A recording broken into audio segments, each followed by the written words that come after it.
Hello students, welcome to the channel English 360, and in today's lecture I am going to talk about speech writing. So what is speech writing? A speech is an effective way of communicating a message to a large audience written for a specific purpose like informing, persuading, convincing or entertaining an audience.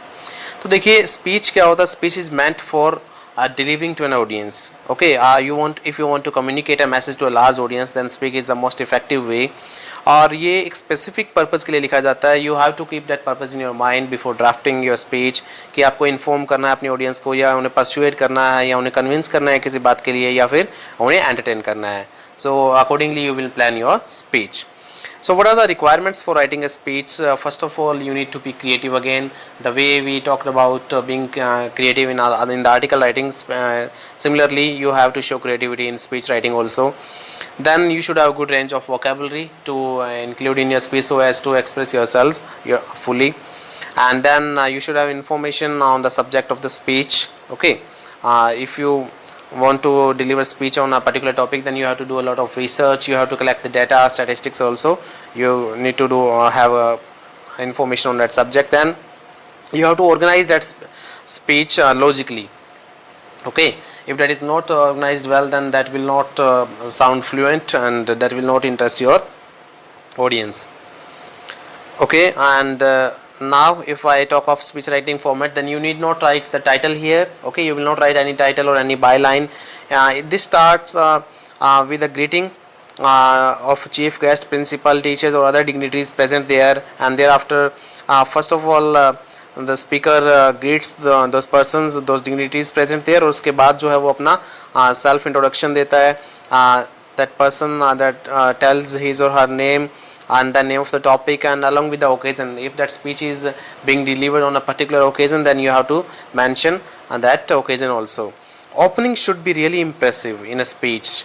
It can be a striking statement, a short anecdote. Anecdote होती है एक छोटी सी कहानी, कोई किस्सा, कोई example दिया जा सकता है, कोई कोटेशन किसी फेमस पर्सन का दिया जा सकता है, कोई स्टैटिस्टिक्स दिया जा सकता है, कोई न्यूज़ दी जा सकती है.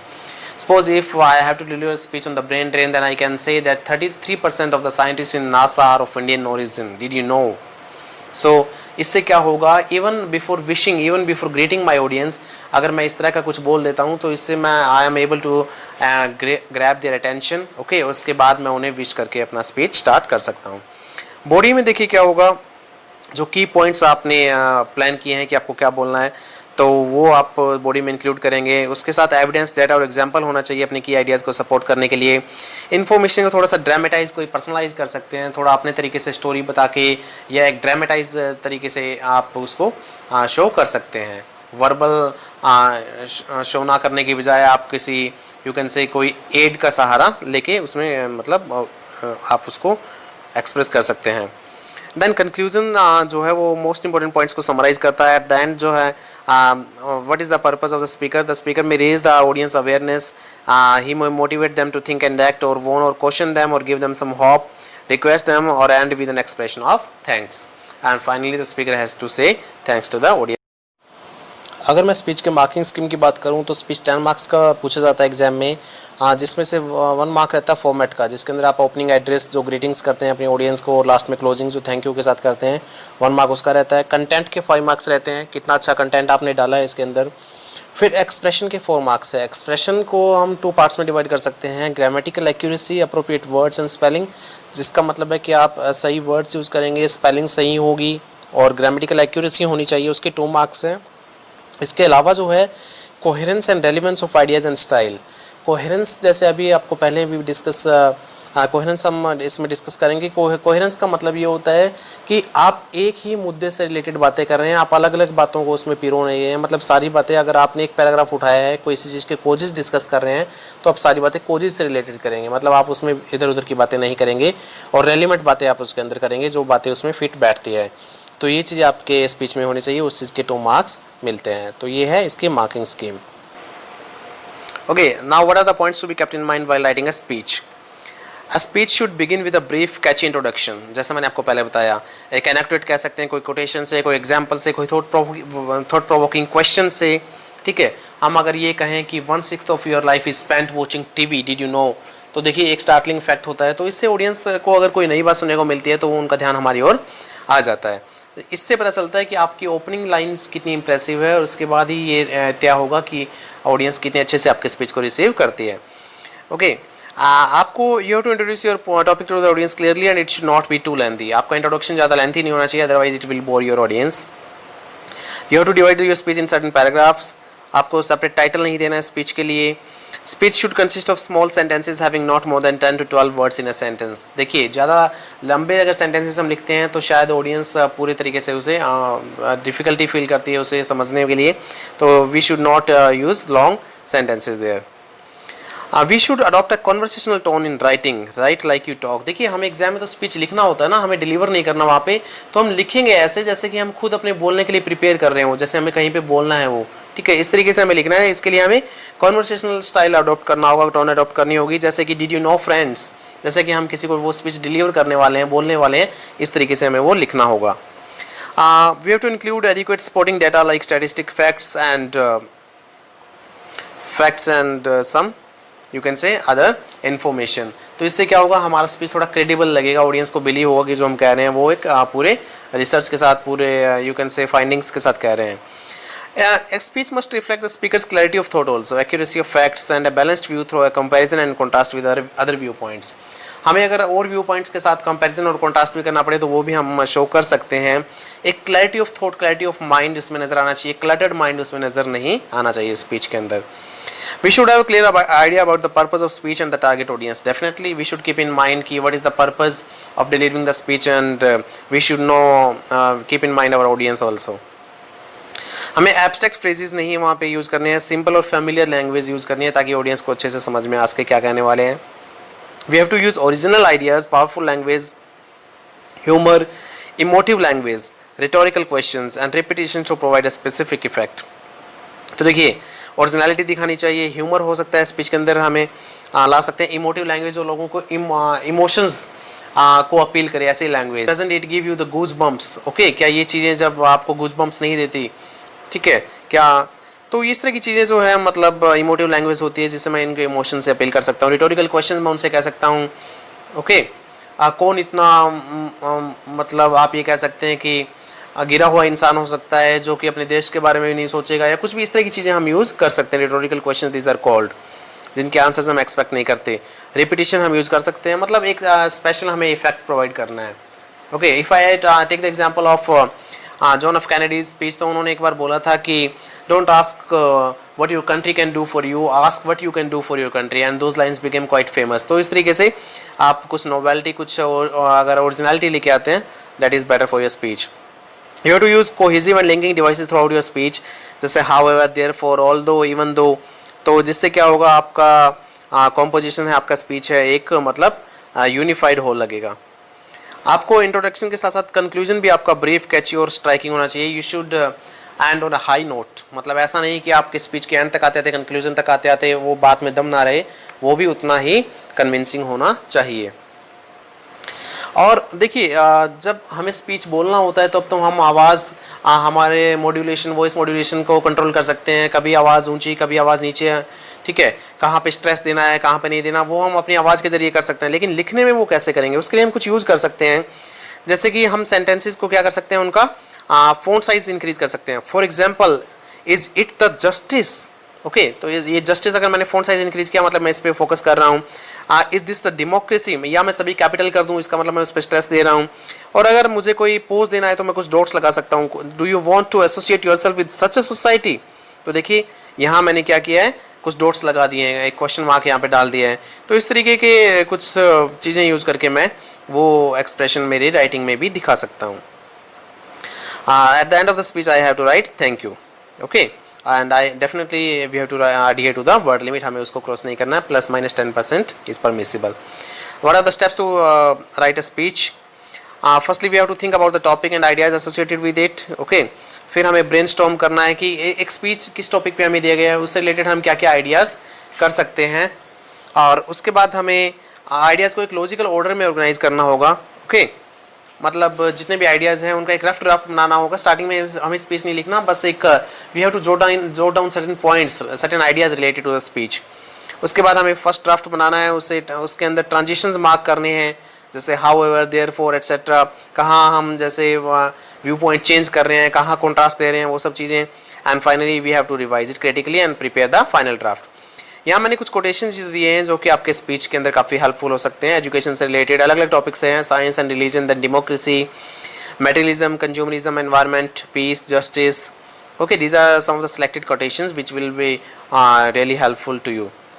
Peace, justice, judiciary, corruption, hunger, and some other quotations are also there. And cohesion और coherence की अगर मैं बात करूँ तो देखिए cohesion और coherence क्या होता है। cohesion का काम क्या है कि ऐसे transition और linking words और conjunctions, preposition, pronoun जो कि पैराग्राफ को जोड़ के रखते हैं। जैसे कि अगर मैं ये 2 एग्जांपल्स देखूं, पहला एग्जांपल है when cats are hungry they rub on your leg and demand immediate attention, they find a quiet place and sleep when they are satisfied। तो देखिए मैंने लिखा they find a quiet place and sleep when they are satisfied, तो मतलब ये बात उस पहले वाले से कॉन्ट्रास्ट में है ना, कि पहले में तो हंग्री है, दूसरे में सेटिस्फाइड है।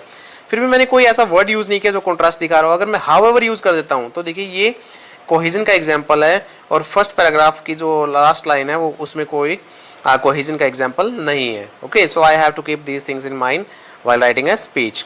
एक और एग्जाम्पल अगर देखें तो देखिए पहला जो पैराग्राफ दिया हुआ है इसमें बता रखा है कि काफ़ी लोग जो है योसेमाइट नेशनल पार्क को विजिट करते हैं, नेचुरल ब्यूटी को वो लुत्फ उठाते हैं, बड़ी बड़ी शानदार पहाड़ियाँ वगैरह, वो वहाँ पे चोटियाँ जो है रॉक क्लिफ्स उनको देखते हैं।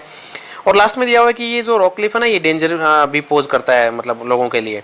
तो ये बात सिंपली देखिए उसी थॉट ऑफ मतलब यू कैन से उसी व्यू पॉइंट के साथ कह दी, मतलब इसमें कंट्रास्ट आया है, इसमें थोड़ी अलग बात दिखाई गई कि ये खतरा भी हो सकती है, तो उसके लिए कोई अलग से मतलब ये हमें इंडिकेट नहीं किया गया है कि एक डिफरेंट बात आने वाली है। तो लेकिन दूसरे पैराग्राफ में ये बताया गया कि however what they do not realize is that as beautiful as they are this rock cliffs also pose a great danger from the rock slides.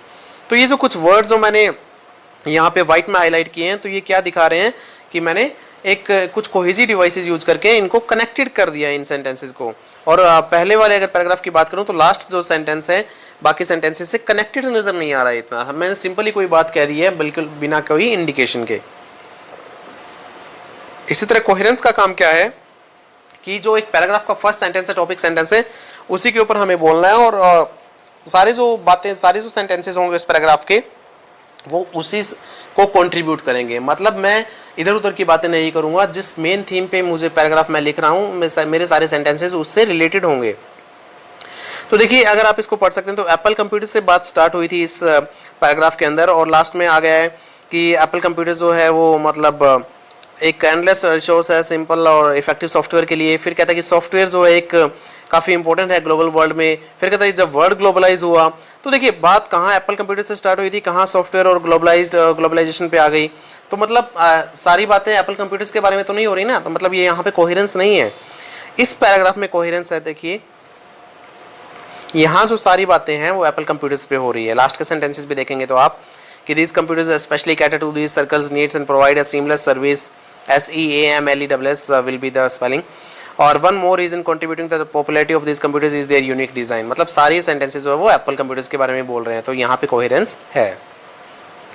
तो ये कुछ कोहेसिव डिवाइसेस है जो इंट्रोडक्शन में जब आप आइडियाज प्रेजेंट कर रहे हैं उनमें, और जब रिजल्ट और रीजन दे रहे हैं तो उनके अंदर यूज की जा सकती है। कॉन्ट्रास्ट दिखा रहे हैं, जब मान लीजिए एक बात मैं कुछ और कह रहा हूँ दूसरी कुछ और, तो हाउएवर, डिस्पाइट, या on the one hand, on the other hand, concluding में, टू सम अप और in a nutshell. So these are really important.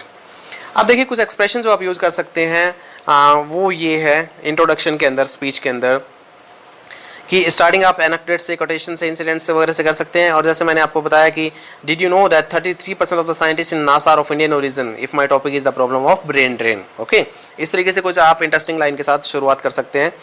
फिर हम ग्रीटिंग्स देते हैं कि good morning, good day, honourable chief guest, जो भी वहाँ पे गैलेक्सी है, जो भी वहाँ पे डिग्निटरीज है, गैलेक्सी ऑफ इंटेलेक्चुअल्स वगैरह कुछ भी।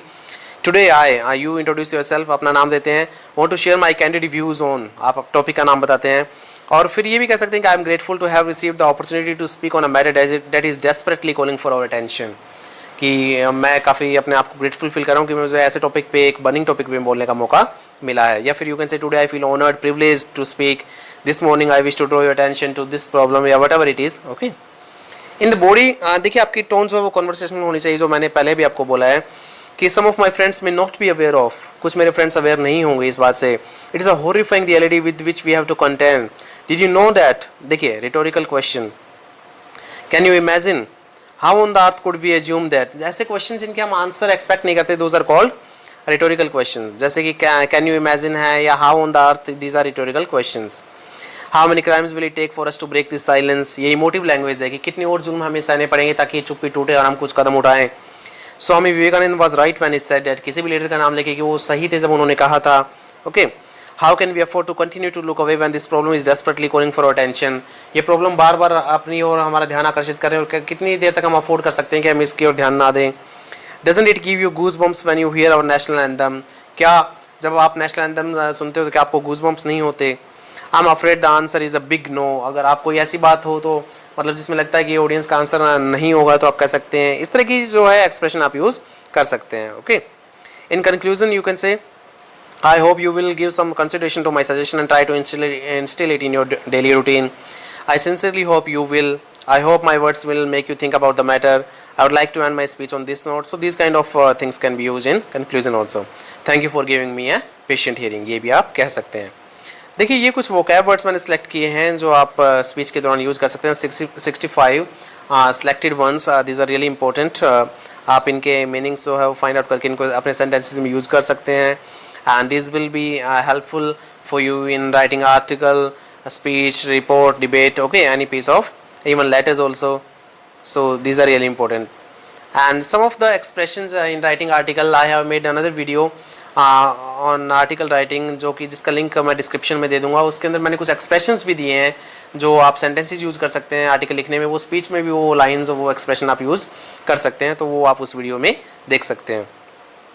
एक सैम्पल स्पीच है, देखिए ये कि each one teach one adult literacy campaign है जो बड़े लोगों को पढ़ाने का, तो उसके ऊपर आपने स्पीच देना है. ठीक है, तो ये देख सकते हैं आप कैसे ग्रेडिंग से स्टार्ट हो रहा है. ये ईच पर्सन इज लिटरेट, मैंने इसको बोल्ड और कैपिटल किया है ताकि मैं इस पर ये दिखा सकूँ कि मैं इसके ऊपर स्ट्रेस दे रहा हूँ. एंड देन ऑब्जेक्टिव्स है, उसको मैंने कैपिटल किया है इसको स्ट्रेस देने के लिए. It is only after strong bridge of confidence is built, इसको भी मैंने कैपिटल किया स्ट्रेस देने के लिए. ओके, मैंने डॉट्स लगाए हैं कैन देन बी डिस्कस्ड के बाद थोड़ा पोज लेने के लिए, और लास्ट में मैंने थैंक यू लिखा है. So you can go through this speech also. So I hope that you understood this topic. If you like this video, then please do share it and subscribe my channel and tap on the bell icon so that you can receive all the notifications when I upload a new video. And thank you for watching.